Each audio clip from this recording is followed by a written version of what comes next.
कसाई के कारण देखो उनके अंदर की लेशियां कसाई सब बदल जाती यहाँ पर इसी प्रकार से। तो यहाँ पर अनंतानुबंधी मान, आप अगर अपने मान के कारण अपने मित्र से अपने परिवार से नहीं बोल रहे हैं तो कहीं ना कहीं आपकी क्रोध कसाई भी अनंतानुबंधी हो रही है, आपका मान भी अनंतानुबंधी की ओर जा रहा है। ऐसा ना हो कि आप अपने आप को सम्यक दृष्टि मान रहे हो और अंदर ये कसाई पल रही हो, क्योंकि सम्यक दर्शन अंतरंग का विषय भी है तो बाहर का विषय भी है, दोनों तरह से प्रकट होता है। क्योंकि आपने जब आपसे पूछा गया कि आप सम्यक दृष्टि हैं कि नहीं है, तो आपने सबने अपने अपने हिसाब से उत्तर दिए। किसी ने कहा हाँ हम सच्चे देव साधुगुरु को मानते हैं इसलिए हम सम्यक दृष्टि तो है, लेकिन हमारी कसाई अभी गई नहीं। किसी ने कहा मेरे अंदर अभी लेस्या ऐसी अच्छी नहीं है, मेरे अंदर अभी मेरी कसाई भी ठीक नहीं है, मेरा अंदर मान का कसाई है, कोई लग रहा मेरे अंदर अभी क्रोध बहुत है। लिख तो आप सही रहे हो कोई बात नहीं, लेकिन कम से कम इस बात को समझो तो कि हमारा सम्यक दर्शन इससे कहीं ऊंचा है। अगर आपको ऐसा लगता है कि आप इन लेशियाओं के कारण, इन कसाई के कारण हम सम्यक दर्शन को नुकसान पहुंच रहे हैं, तो मैं आपसे पूछना चाहता हूँ, आपको अपनी कीमती वस्तु की सुरक्षा करना चाहिए कि ये जिनकी कोई कीमत नहीं उनकी सुरक्षा करना चाहिए? है किसकी सुरक्षा करना चाहिए?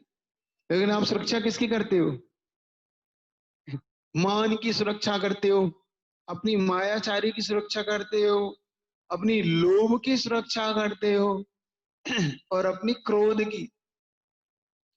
आप देखिए 99% लोग अपने इन चीजों को सही ठहराने के लिए कितना कितना सब कुछ रचते हैं। क्या? अपने बात को सच साबित करने के लिए क्रोध का आश्रय लेंगे, उससे ठीक नहीं हो तो मान का आश्रय लेंगे, उससे बात नहीं बनी तो मायाचारी का आश्रय लेंगे, उससे नहीं बात बनी तो लोभ का आश्रय वो लेंगे। मतलब वो अपने क्रोध मान माया इन चारों का आश्रय तो लेंगे, लेकिन अपने सम्यक दर्शन की सुरक्षा नहीं करेंगे। आपको एक बात ध्यान रखना, आपके लिए महत्वपूर्ण आपके सम्यक दर्शन, महत्वपूर्ण आपका व्रत होना चाहिए। क्या? कोई बात नहीं, मैं झुकता हूं तो झुकना पड़े, लेकिन मेरा व्रत सुरक्षित रह जाए, मेरे सम्यक दर्शन को ठेस ना पहुंच जाए। इसके कारण ऐसा ना हो कि मैं इस समय तो अपनी मान कसाई को पूर्ति कर लूं और पता पड़ा कि मेरा सम्यक दर्शन तो बचा ही नहीं। क्यों? तत्काल में आपको अच्छा लगता है, बाद में तो आप अपने सम्यक दर्शन की सुरक्षा करिए। इस कसाई को, अब इसको अनंत कसाई आपकी स्तंभ के समान हो तो उसको छोड़िए, थोड़ा सा झुक जाइए, क्या बिगड़ जाएगा? नहीं भी झुक पा रहे हो तो कम से कम उसके प्रति अंतरंग का वो भाव तो निकाल दो कि इससे मुझे बैर नहीं रखना। क्या? ये भाव तो आप निकालिए कम से कम कि उसके प्रति मुझे बैर का भाव तो नहीं रखना। कोई बात नहीं, उसके प्रति मेरा कुछ भी हो जाए, मान के कारण में नहीं, कोई बात नहीं। झुकना नहीं हो रहा तो जैसे बाली मुनि नहीं झुके, व्रत संयम लेके अपना कल्याण के लिए निकल गई, मत झुको, नहीं झुकना चाहती हूँ वैसा कर लो। महाराज वैसे कैसे कर ले, घर कैसे ऐसे ही छूट जाएगा? है नहीं झुकोगे तो झुकना पड़ेगा, है तो मान कसाई। हाँ, दोनों के लिए अलग अलग व्यवस्था है यहाँ पर। तो अनंतानुबंधी मान, अप्रत्याख्यान मान, अप्रत्याख्यानावरण मान, काष्ट का स्तंभ। काष्ट का स्तंभ समझिए, यहाँ पे होती है पीछी, देखिए आपने पीछी मुनि महाराज की, उसको तो बेंत, बेंत बोलते, क्या बोलते उसको? बेंत। आपने कभी टीचर से मार खाई हो बेंत से? देखी? खाई है कभी? नहीं खाई? अब तो बच्चों को मारनी छोड़ दिया टीचरों ने अब तो टीचरों को बच्चे मारते हैं। अब तो टीचरों की पिटाई बच्चे करते हैं। निकलो बाहर, देख देख लूंगा है, देख लूंगा, अभी आपकी रिपोर्ट कर दूंगा, आपको मैं मम्मी पापा से, माँ से कहूंगा, पिता। तो ये मानी पीछे, बेत की पीछे आपने जिसके मुड्डे बनते हैं ना, आपके मुड्डे बोलते हैं ना, हाँ, तो ये लकड़ी, तो वो पीछे बेत होती है। उस बेत को आप देखो मुनि महाराज के हाथ में होती तो मुड़ी होती है ना, वो डिजाइन बनी होती, उसको मोड़ देती गीली करके, तो वो अपनी उससे कौन सी कसाई प्रकट हो गई। हाँ, कि इस प्रकार अनावरणी कसाय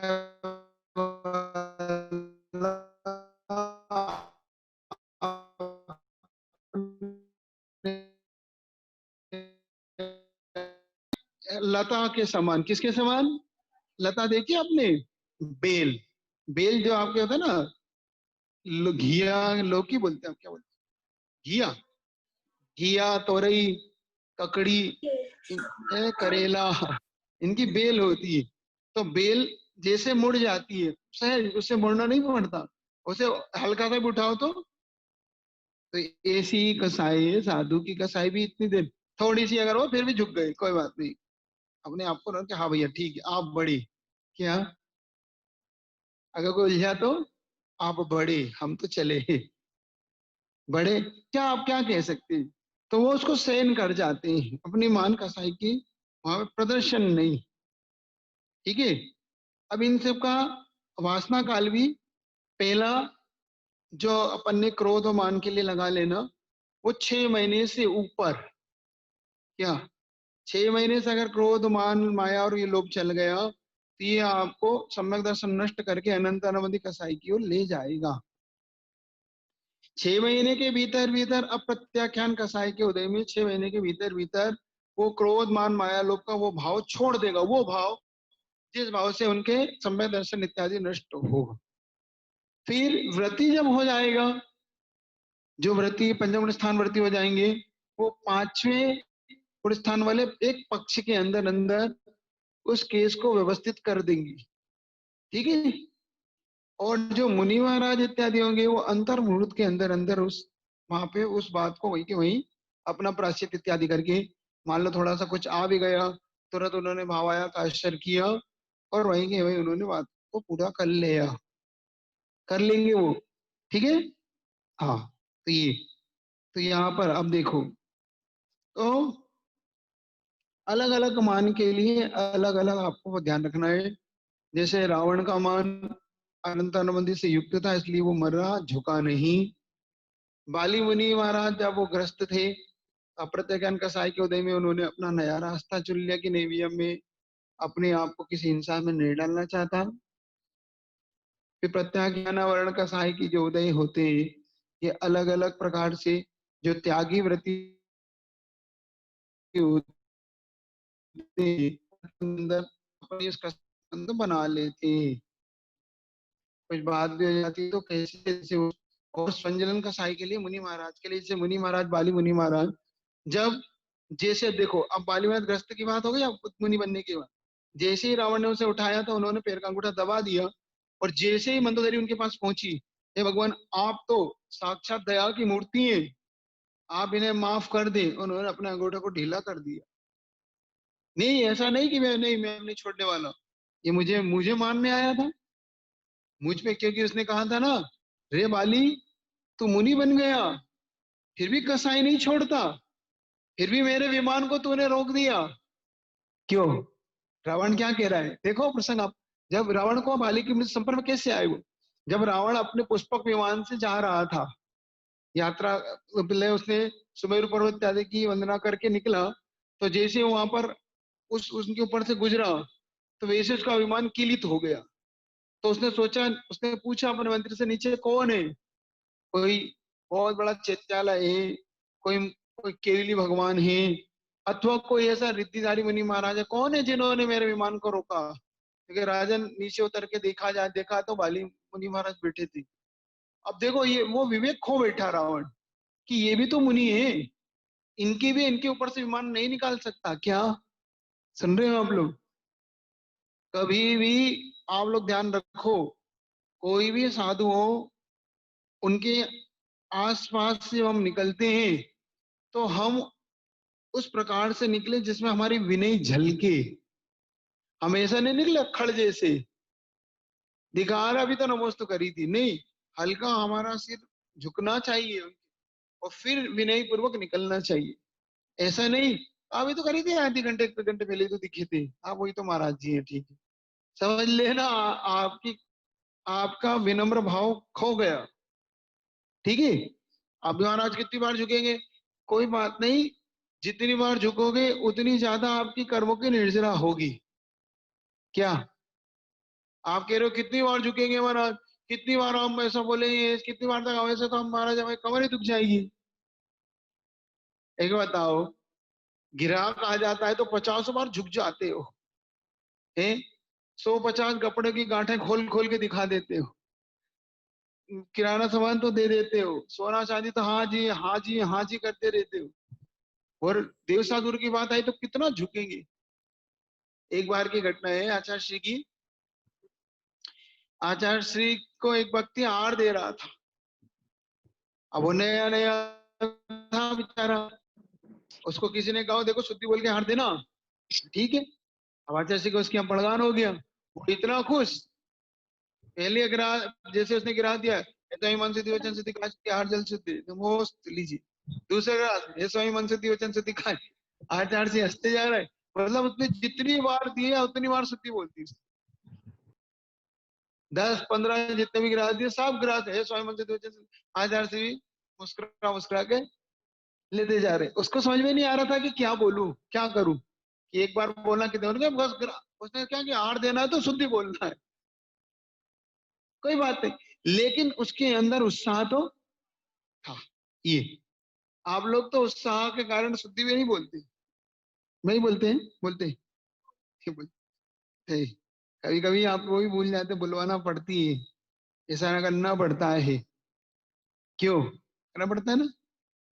एक बार आचार्य जी के पास ऐसे ही एक 7 प्रतिमाधारी थे, वो आचार्य जी को हार देने आए, वो आ तो गए, शुद्धि नहीं बोल रहे, हार दे रहे, हार आचार्य से हार नहीं ले रहे। फिर उन्हें 2 बार, आचार्य जी मेरी 7 प्रतिमा है, बात है 7 प्रतिमा है, आप हार देना चाहते हो शुद्धि बोलो, तो आचार्य जी तो कुछ बोल नहीं रहे। फिर तो आचार्य जी मेरी 7 प्रतिमाएं ले लीजिए, आचार्य जी मैं प्रतिमा आ रही हूँ, आप मान क्यों नहीं रहे, आचार्य जी आप मुस्कुरा दिया, आचार्य जी क्या बोलूं। फिर हार देने के लिए ना हाथ, क्या आचार्य जी ने हाथ पीछे कर लिया, जब हार हार करके बैठ गए तो वो बड़ा नाराज सा हुआ। अच्छा जी क्या बात थी, मेरी कौन सा अपराध था, मैं 7 प्रतिमाधारी महाराज जी, आप फिर भी मेरे से हार ले रहे हो, मैं शूद्र का त्यागी हूँ। आचार्य श्री क्या भैया आपने शुद्धि बोली थी क्या, ओ आचार्य श्री मैं शुद्धि बोला तो भूल गया, तो फिर आप 7 प्रतिमा तो कह रहे हो, शुद्धि नहीं बोल रहे हो। होता है ना आप लोग, होता है कि नहीं होता है। आप गिलास तो देते हो, अरे गिलास नहीं ले रहे, ये पानी दो पानी, अब महाराज नाराज है हमसे ले नहीं रहे, अरे नाराज हो खुश कुछ नहीं है भैया, आप शुद्धि तो बोल दो, आप कह रहे हो 7 प्रतिमाधारी हो तो आप बोल दो, शुद्धि बोलने में क्या दिक्कत है। तो ये कसाई छोड़ के काम करो उस समय। और देखा सबसे ज्यादा कसाई कहाँ प्रकट होती है आप लोग की, मंदिरों में, देव साथ गुरु के सानिध्य में आपकी कसाई प्रकट होती हुई मैंने अधिकतम देखा। आप देखो, जहाँ पे भगवान के कहीं अभिषेक की बात आई, कहीं पूजा की बात आई, कोई विधान की बात आई, वहां आप अपने कसाय का तीव्र प्रयोग करते हैं, तीव्र प्रयोग, एक दूसरे को नीचे दिखाने में, इसमें शिकायतें करने में, इसको हाथ नहीं लगाने देंगे, इसको ये ऐसा नहीं करने देंगे। और उसी के यहाँ शादी होती है तो एक साथ मिल के भोजन करते हो, गले मिल मिल के पत्रिका देते हैं एक दूसरे को, देते हो कि नहीं। और मंदिर में आते हैं, मेरे इससे दुश्मनी बात नहीं करता मैं इससे, महाराज जी इससे बात नहीं करना, इससे बात करोगे तो मैं, मतलब आप साधु तक को लपेट लेते हो। मंदिर मंदिर का मैं बता तो रहा हूँ, उस मंदिर में वो पूजा कर रहा था महाराज, मैं इस मंदिर में पूजा नहीं करने वाला, इस मंदिर में ही नहीं आना, इस मंदिर में चरण नहीं रखूंगा आज के बाद। क्या कसम खा लेते हैं लोग, क्या इस मंदिर में मैं पैर नहीं रखने वाला, यहाँ मेरा अपमान हुआ है।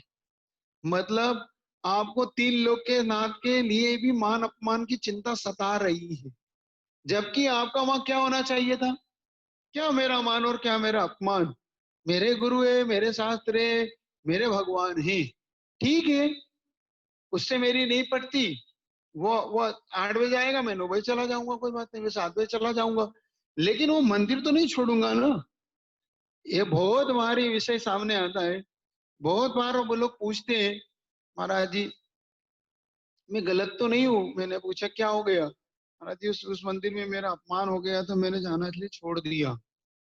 महाराज जी वहां भैर मेरे उन्होंने मेरे लिए अभिषेक के समय ये कह दिया, चलो पीछे आओ, ये करो, बाद में आना, पहले पहले करते हो। तो फिर इसलिए महाराज जी मेरा मन उखड़ गया, मैंने इसलिए अभिषेक बंद कर दिया। आजकल अभिषेक नहीं करता हूँ, बस मैं दर्शन कर लेता हूँ महाराज जी, मुझे संकलेश होता है वहाँ। कोई बात नहीं भैया, बहुत अच्छा किया आपने, बहुत ही अच्छा निर्णय ले लिया। फिर मैंने क्या, आपकी कभी ऐसा हुआ है कि दुकान पे झगड़ा हुआ हो किसी से? हाँ महाराज जी हो जाता है, पड़ोस में बहुत परेशान कर देता है कभी कभी वो पड़ोसी, कभी मेरे इधर कचरा डाल देता है, कभी मेरी दुकान का ग्राहक बुला लेता है, कभी कुछ कर लेता है, उससे भी झगड़ा। फिर तो आपने दुकान भी बंद कर दी होगी। फिर तो आपने जैसे मंदिर बंद कर दिया वैसे दुकान बंद कर दी होगी। अरे दुकान कैसे बंद करता, तो मंदिर कैसे बंद कर दिया? आपने मंदिर कैसे बंद कर दिया जब आप दुकान बंद नहीं कर सकते? कभी पत्नी से झगड़ा हुआ है? हमारे जगह ये हो जाता है, तो आपने तो भोजन बंद कर दिया था। अरे भोजन कैसे बंद कर देता? बच्चों से झगड़ा हुआ है? हुआ है। कई भाई महाराज जी बच्चे, तो बच्चे को एक बार झावट मार दिया, बच्चे ने मुझे एक दो बार गलत कह दिया, तो बच्चों से अब तो बात तो होती ही नहीं होगी। ऐसा थोड़ी होता है। मतलब आप हर घर के कार्य तो आप कर सकते हैं, दुकान आप खोल सकते हैं, आप पड़ोसी झगड़े को मिटा सकते हैं, लेकिन पूरी कसाई आपकी मंदिर में आके क्यों उद्वेलित हो जाती है? आप मंदिर में आके उसको क्यों भुनाना चाहते हैं? आपकी भगवान से क्या झगड़ा हो जाता है? भगवान ने क्या कह दिया आपको? नहीं, वो सहन नहीं है। देखो ये मान ठीक नहीं है, ये क्रोध अच्छा नहीं है। आप समझ रहे हो कि नहीं? हाँ, तो कम से कम इतना आपके अंदर होना चाहिए कि मैं जिस प्रकार से दुकानदारी में इस क्रोध को मान को भूल के दुकान कर लेता हूँ, मैं भोजन करते समय इस बात का ध्यान रख लेता हूँ, मैं अपनी पत्नी से, बच्चों से, परिवार से, माता पिता से, भाई बंधु से झगड़े को भूल के उनके यहाँ रिश्तेदारी में आता जाता हूँ, मैं अपने मित्रों के यहाँ, दुश्मन के यहाँ भी शादी में चला जाता हूँ। जाते हो कि नहीं शादी में? दुश्मन के यहाँ चले जाते हो कि नहीं? हमारा जी क्या करे, मजबूरी है, वो आया था पत्रिका देने, उसने फिर गले भी लगना पड़ा उससे, उसको भोजन भी करा, उसको पानी दूध पानी चाय पिलाया, फिर उसके यहाँ जाना भी पड़ा। तो सब काम जब आप वहां निभा लेते हो, हंस हंस के मिलते हो, को एक दो गले में हाथ डाल के बातें करते हो, और जैसे ही आपका यहाँ पे आ गया, मंदिर में आते ही, मुनि महाराज के सामने पहुंचते ही, एक वहां बैठेगा और एक वहां बैठेगा, है ये बोल रहा है तो मैं बात ही नहीं करता, ये पूजा में बैठेगा, मैं पूजा में बोल ही नहीं लूंगा, पूजा ही नहीं करना मुझे, क्योंकि इसने बोली ले ली। अब ये ये इंद्र बन गया मुझे। ये कौन सी कसा है आपकी? ये किस क्या क्षति पहुंचा रही है आपको? आपके सम्यक दर्शन को नष्ट कर रही है, आपकी की हुई धर्म क्रियाओं के पुण्य को तत्काल नष्ट कर रही है। क्या?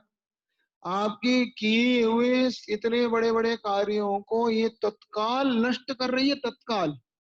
तत्काल ये आपके किए हुए हर अच्छे कार्य को धो रही है, बुरे कार्य को नहीं। इससे आपका स्थितिबंध, अनुभागबंध, प्रकृतिबंध और प्रतिबंध सभी निकृष्ट बन जाएंगे। जानते हो ना, अपने पढ़ा है कर्म में, स्थितिबंध, अनुभागबंध, प्रदेश बंध, सारे के सारे निकट बंधेंगे, और ये जब उदय में आएंगे तब हम इनका फल भोग नहीं पाएंगे। तब हम कहेंगे हमने क्या किया था, हमने क्या किया था। उस समय आपको ये याद आएगा कि आपने क्या किया था, याद ही नहीं आता। ध्यान रखो, आप उन जीवों का अनुभाग स्थिति पढ़ो जिन्होंने बदल नहीं पाए, निधत्त निकाचित कर्म बन गए उनके। इसलिए आपसे इतना जरूर कहना है, स्वाध्याय का फल यही है कि अगर आप स्वाध्याय कर रहे हैं, इस स्वाध्याय को पहले भी कहा था कि ये स्वाध्याय हमारी आत्म कल्याण का आधार है, हमारे कल्याण के मार्ग को देने वाला है, ना कि हमें इससे कोई भी मान पूर्ति करना है। ये स्वाध्याय इसलिए नहीं करना कि देखो मुझे क्या क्या आता है, क्या क्या बता दूं, क्या क्या परिभाषा बता दूं, पूछो मुझसे, इसलिए नहीं करना। इसको अपना भावात्मक पक्ष बनाना। क्या बनाना? भावात्मक पक्ष। अपने यहाँ दो है, द्रव्य शुद्ध और भाव शुद्ध। क्या? हमारे दो श्रुत हैं। द्रव्य शुद्ध का मतलब होता है हर चीज मुखाग्र हो जाना। गाथा याद कर लो, जितनी परिभाषा है सब याद कर लो। समय सार और कर्मकांड, जीवकांड, प्रवचन सार, जिन सरस्वती, जो सब है सब मुखाग्र कर लो। क्या बता दूं, ये सब द्रव्य शुद्ध है। इसका ठीक पक्ष एक और है भाव शुद्ध। भाव शुद्ध का मतलब है कि वो द्रव्य से बता नहीं पा रहा, लेकिन उसके भावों को जानता है। क्या?